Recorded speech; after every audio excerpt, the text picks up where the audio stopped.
ဒီဗီဒီယိုလေးကတော့မတန်ဆွမ်းသူများနှင့်ပေါင်းသစ်ဆက်ဆံရေးတွင်လိုအပ်သည့်စိတ်နေစိတ်ထားအသုံးအနှုန်းများနှင့်မိကဲ့သို့ဆက်သွယ်ရမည်ကိုတင်ဆက်ပေးသွားမှာဖြစ်ပါတယ်။အမြင်သည့်အနေဖြင့်မတန်ဆွမ်းမှုဟူသည်လူတစ်ဦး၏ခန္ဓာကိုယ်သို့မဟုတ်စိတ်ပိုင်းဆိုင်ရာချို့ယွင်းချက်ကြောင့်သာဖြစ်ပေါ်လာသည်မဟုတ်ဘဲလူမှုအဖွဲ့အစည်း၏ဖွဲ့စည်းပုံနှင့်အပြုအမူများပတ်ဝန်းကျင်ရှိအတားအဆီးများကြောင့်ချို့ယွင်းချက်ရှိသူများသည်မတန်ဆွမ်းသူများအဖြစ်ဖြစ်ပေါ်လာရပါသည်။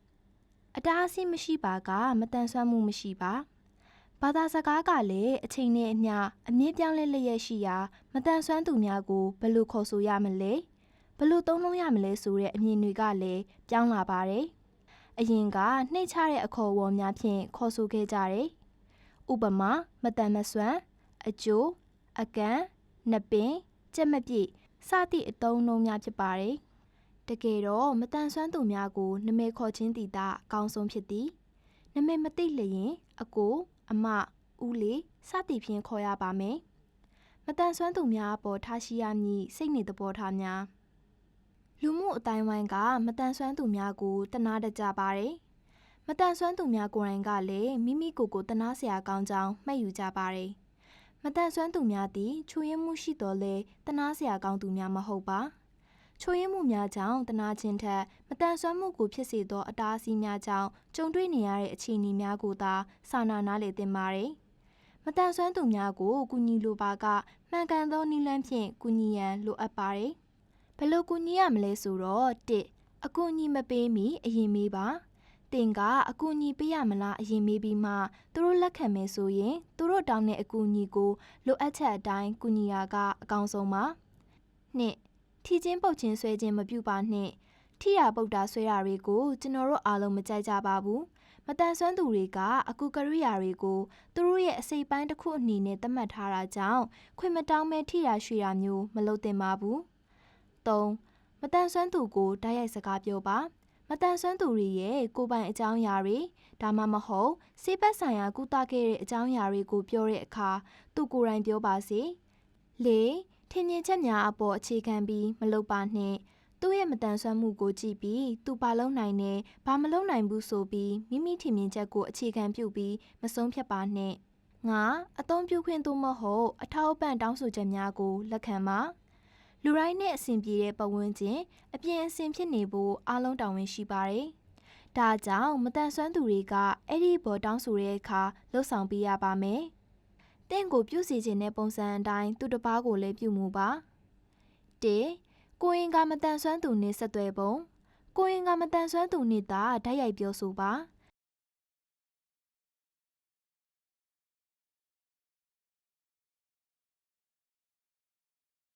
စကားပြောသည့်အချိန်များတွင်မျက်နှာချင်းဆိုင်ထိုင်ပြီးမျက်လုံးချင်းစုံပြီးစကားပြောခြင်းကအရေးကြီးပါတယ်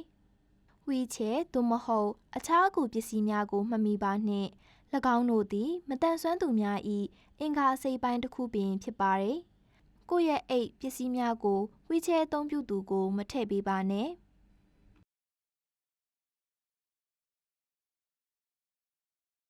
ရှောက်လန်းများတွင်ဝီချဲသွားလာရန်အဆင်ပြေမပြေစစ်ဆေးပါ။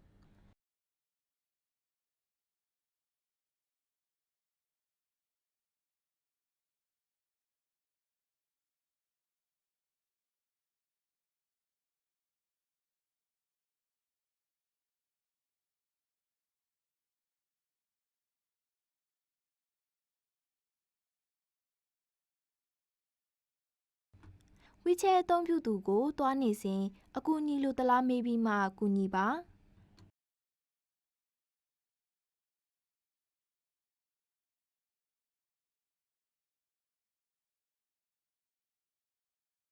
တကားဖွင့်ရာတွင်အခက်အခဲကြုံရပါကမိမိအကူအညီရနိုင်ကြောင်းပြောပြပြီးကူညီပါ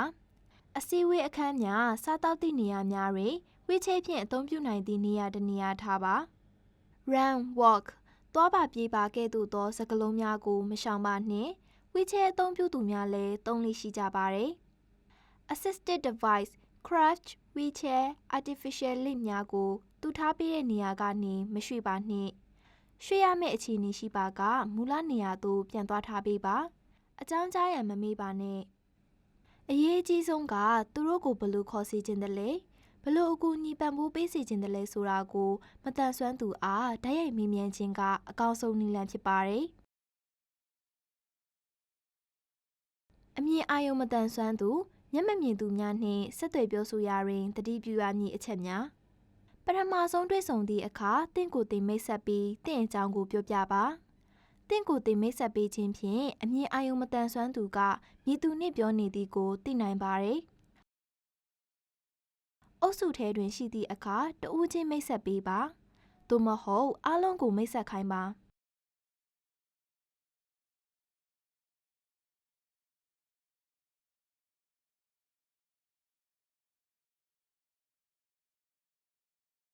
တင်ရှိနေသောအခန်းပတ်ဝန်းကျင်နှင့်တင်မြင်သမျှတို့ကိုတိတိကျကျဖော်ပြပါ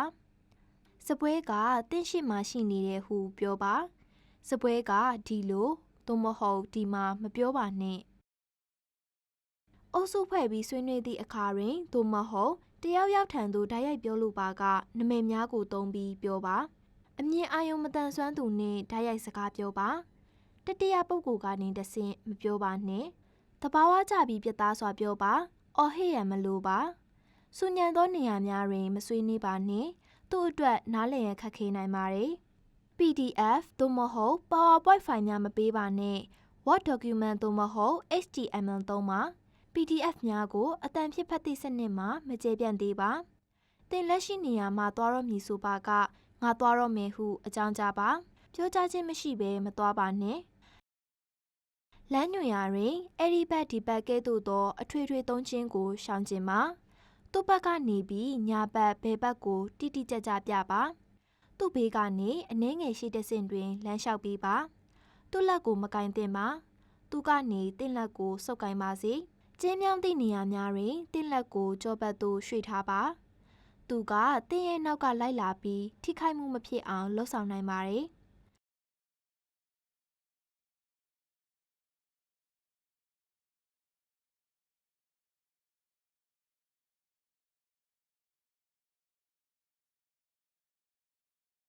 ခုံနောက်ကျောကိုသူ့ရဲ့လက်ထဲမှာထားပေးပါခုံနောက်မရှိပါကခုံအပေါ်ပိုင်းကိုလက်ဖြင့်စမ်းထိစေပါ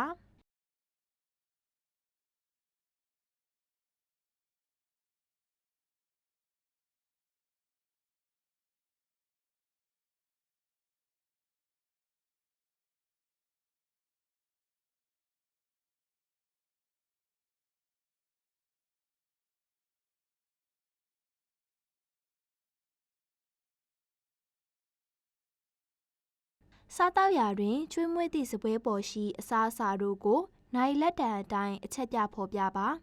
9နာရီနေရာတွင်ရေ12နာရီနေရာတွင်အသီး3နာရီနေရာတွင်အသားဟုပြောနိုင်ပါတယ်ဝိုက်ခင်းကိုမကစားပါနဲ့မရွှေ့ပါနဲ့မရွှေ့မဖြစ်အခြေအနေရှိပါက position ကိုပြန်ပြောပေးပါလမ်းပြခွေးဂိုက်တော့ကိုခွေးမရှိဘဲမထိပါနဲ့လမ်းပြခွေးများသည်ဒီလုပ်ငန်းခွင်တွင်ရှိနေတကယ်သို့ဖြစ်ပါသည်အရေးအကြီးဆုံးကသူတို့ကိုဘလို့ခေါ်စီခြင်းတလဲဘလို့ကူညီပံ့ပိုးပေးစီခြင်းတလဲဆိုတာကိုမတန်ဆွမ်းသူအားဓာတ်ရိုက်မေးမြန်းခြင်းကအကောင်းဆုံးနည်းလမ်းဖြစ်ပါတယ်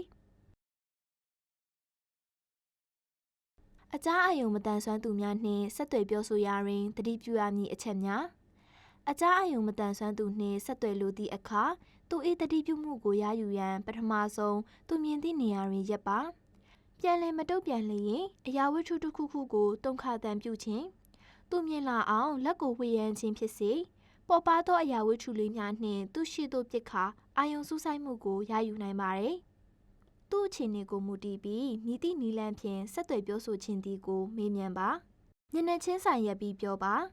အကြားအယုံမတန်ဆွမ်းသူတွေကတင့်ရဲ့နှုတ်ခမ်းလှုပ်ရှားမှုနှင့်မျက်နှာအမူအရာကိုကြည့်နေသဖြင့်တင့်ရဲ့မျက်နှာနှင့်ပါးစပ်ကိုကွယ်ဝှက်မထားပါနှင့်အကြားအယုံမတန်ဆွမ်းအနှဲငယ်ရှိသူအနှဲငယ်ကြားနိုင်သူများနှင့်စကားပြောရာတွင်နှင်းနီးကပ်ရပ်ပြီးပြောပါထို့သို့ပြောသည်မှာသူ့အတွက်နားလည်ရအလွယ်ကူဆုံးဖြစ်ပါတယ်ရီရွှင်စရာပြောလို့လျင်သူ့ကိုလည်းသိစေပါသို့မဟုတ်ပါကသူ့အားလှောင်ပြောင်ပြီးရီမောနေကြသည်ဟုထင်မှတ်သွားနိုင်ပါသည်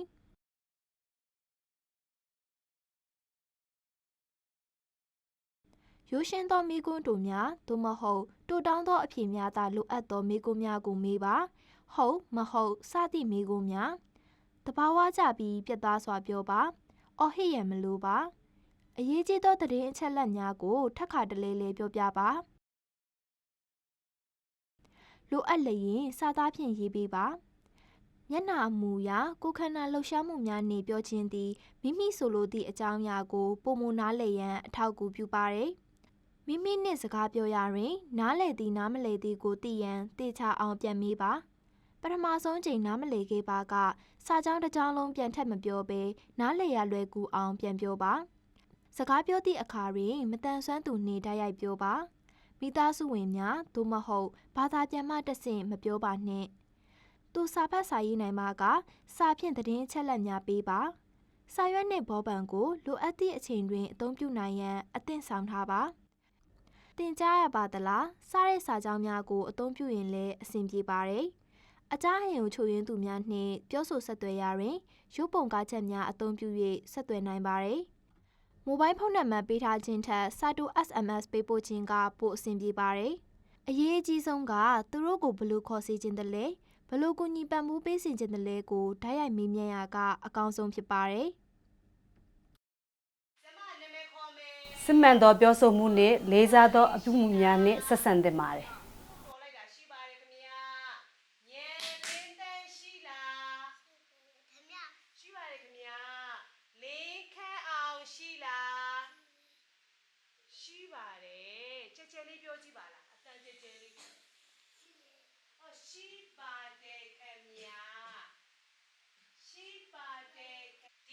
ဉာဏ်ရည်နှင့်မတန်ဆန်းသူများအားပြောဆိုဆက်သွယ်တဲ့နေရာမှာအချိန်ပေးပါအလင်းစလို့မလုပ်ပါနဲ့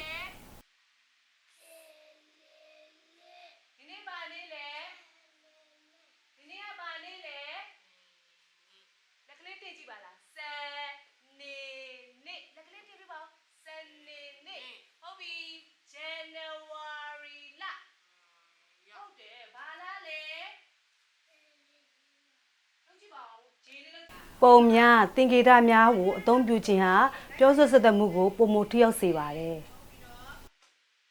ဟုတ်ပြီဆီယာမနာမည်ခေါ်လို့ရှိရင်လက်ထောင်ရမယ်လက်ထောင်ကြည့်ပါဦးလက်ထောင်ကြည့်ပါဦးဒူတာโอเคတော်လိုက်တာတော်တယ်နော်ပြီးလို့ရှိရင်ဆီယာမကစောင့်ပါဆိုရင်ပြောဆိုဆက်သွယ်တဲ့နေရာမှာကိုယ်နှုတ်အမူအရာသုံးပြီးပြောဆိုဆက်သွယ်ခြင်းကလည်းပြောဆိုဆက်သွယ်မှုကိုထိရောက်စေပါတယ်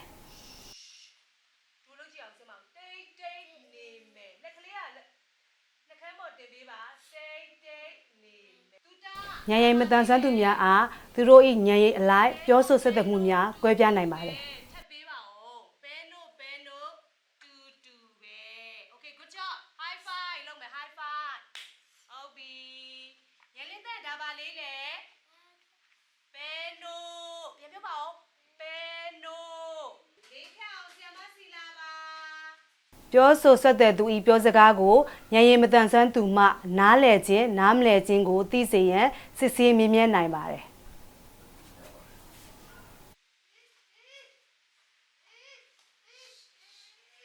ဒါဘာမဟုတ်လေကိမုတ်ကြိုက်လားကြိုက်တယ်ဆိုရောဘဲလေးထည့်လိုက်ပါဒါလေးကပါလေးလေဘဲတို့ကြိုက်လားမကြိုက်ဘူးလားကြိုက်တယ်တောင်းပါလားတောင်းမယ်ဆိုယူသွားပါနားမလဲပါကဉာဏ်ရည်မတန်ဆွမ်းသူလိုက်နာနိုင်သောနီလန်းပြောင်းပြီးဆက်သွယ်ပါကြိုက်ထီယိုးမှာဘာစီးခဲ့လဲတောင်ပေါ်ကစီးလာတယ်ကေဘယ်ကိုစီးလာလားစီးလာတယ်ပြောလားပြီးလို့ရှိရင်ရေချိုးခဲ့သေးလားဘယ်မှာရေချိုးတာလဲရေတခွန်မှာအရွယ်ရောက်မတန်ဆန်းသူများကိုတက်တူရွယ်သူများကဲ့သို့လေးလေးစားစားဆက်ဆံသင့်ပါတယ်ကလေးတယောက်လိုမဆက်ဆံသင့်ပါဘူး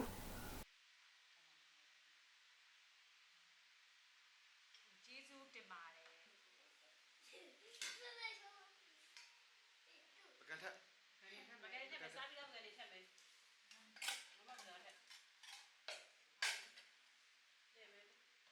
ဓမောင်းလဲကြမယ်